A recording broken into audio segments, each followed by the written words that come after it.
Bonjour à tous, bienvenue dans Math 119. Donc aujourd'hui, on va s'intéresser à un outil très important, ce sont les suites.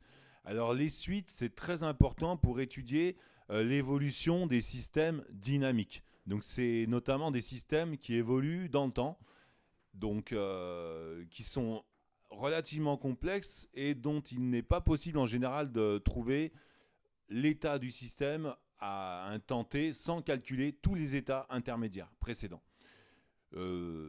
Par exemple, on retrouve la nécessité d'utiliser les suites dans des problèmes de physique appliquée, de physique de sciences de l'ingénieur, où souvent on est obligé de faire de la modélisation, donc calculer pas à pas l'évolution d'un système dans le temps.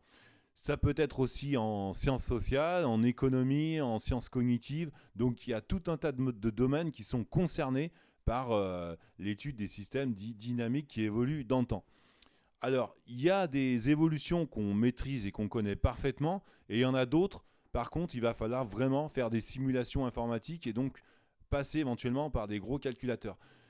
Alors, une suite peut permettre, par exemple, de calculer l'évolution d'une population dans le temps. Donc, une population est assujettie, l'évolution d'une population, c'est assujetti à plusieurs paramètres. Ça peut être, par exemple, le taux de mortalité, le taux de natalité, le taux d'émigration de la population, etc. Et donc, tous ces paramètres, un système aussi proie-prédateur, peuvent justement rendre plus ou moins complexe l'évolution de cette population. Ça peut être l'étude de l'évolution d'un virus dans une population. Donc on sait que c'est plus ou moins une croissance exponentielle, géométrique, parce que plus des gens sont infectés, plus ils vont en contaminer d'autres, et ainsi de suite. Donc c'est une croissance à effet boule de neige. Mais après, il peut y avoir des facteurs limitants qui font que ce n'est pas exactement une fonction exponentielle. Voilà, donc ici, je vais continuer l'introduction avec un exemple d'une suite, d'une progression dite géométrique. Donc ici, on voit que chaque cellule se redivise en deux. C'est la division cellulaire, par exemple. Donc le processus ici est assez bien connu. On peut facilement prévoir ce qui va se passer. Mais c'est quand même un exemple de suite. Donc ici, vous voyez, on passe de 1 à 2, 4, 8, 16, 32, 64, etc. Alors, cette suite nous dit que l'état suivant, qu'on va noter un plus 1, est relié à l'état précédent par le facteur 2. C'est-à-dire que le nombre de cellules à l'état suivant est égal au nombre de cellules à l'état précédent fois 2. Effectivement, si par exemple ici j'ai 8 cellules à l'état suivant, eh bien j'en ai 16. Donc l'état suivant qu'on appelle n plus 1, un plus 1 est égal à 2 fois un. Et ça s'appelle une suite géométrique. Un autre exemple de suite, qu'on appelle suite cette fois arithmétique, où chaque état suivant, eh bien, on rajoute à l'état précédent une constante. Ici, à l'état précédent, j'ai rajouté 2.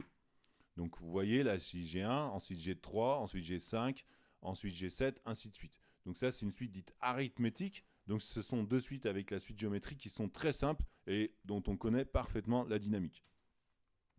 Ça, c'est encore un autre exemple. Ça, on appelle ça une suite arithmético-géométrique parce qu'elle est le mélange d'une suite géométrique avec une suite arithmétique. Donc, ce genre de suite aussi, on sait très bien les expliciter. Ça pose aucun souci. Elles sont un petit peu plus compliquées que les suites arithmétiques et géométriques. Mais par exemple, si on veut calculer le premier terme U0, si on a le premier terme donné qui serait U0 égale 16, et ben le second terme, ça serait 1 demi fois 16 plus 1 pour avoir le terme suivant. Donc en fait, l'idée, c'est qu'on multiplie le précédent par 1,5 et on rajoute 1 et on a le terme suivant. Donc ici, ça ferait donc 1,5 fois 16, 8 plus 1, ça ferait 9. Ensuite, on recommence pour avoir U2. Donc 1,5 fois 9 plus 1, ce qui nous fait 5,5. Pour avoir U3, rebolote, 1,5 fois U2 plus 1, donc 1,5 fois 5,5 plus 1, ça fait 3,75, etc., etc. Voilà, donc on a différentes évolutions possibles pour les suites. Une suite arithmétique, elle est soit strictement croissante, soit strictement décroissante.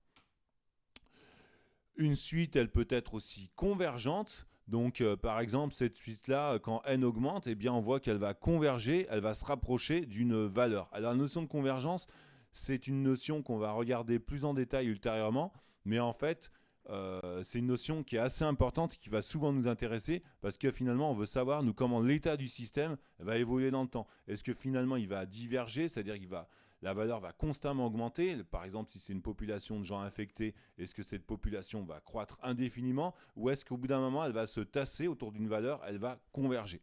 Voilà. Donc ici, par exemple, je propose un petit exercice sympa. Vous pensez à un nombre au hasard, n'importe lequel. Il peut être négatif, ça n'a aucune importance. Aussi gros que vous voulez, il peut être à virgule. Vous prenez ce nombre, vous allez le diviser par 2 et vous allez rajouter 1. Par exemple, si je prends 18, je divise par 2, ça fait 9. 9 plus 1, ça fait 10. Et je recommence. Donc 10 divisé par 2, ça fait 5. 5 plus 1, ça fait 6. Et je recommence. 6 divisé par 2, ça fait 3. 3 plus 1, ça fait 4. Ensuite, je recommence. 4 sur 2, 2 plus 1, 3, et ainsi de suite. Et au bout d'un moment, vous allez voir que quel que soit le nombre que vous avez choisi, eh ben, ça va tendre vers 2. Et ça, c'est ça la notion de convergence. Je vous dis à tout de suite pour une autre vidéo. Et si vous avez aimé cette petite vidéo, n'hésitez pas à mettre un petit pouce bleu et bien sûr à vous abonner à la chaîne.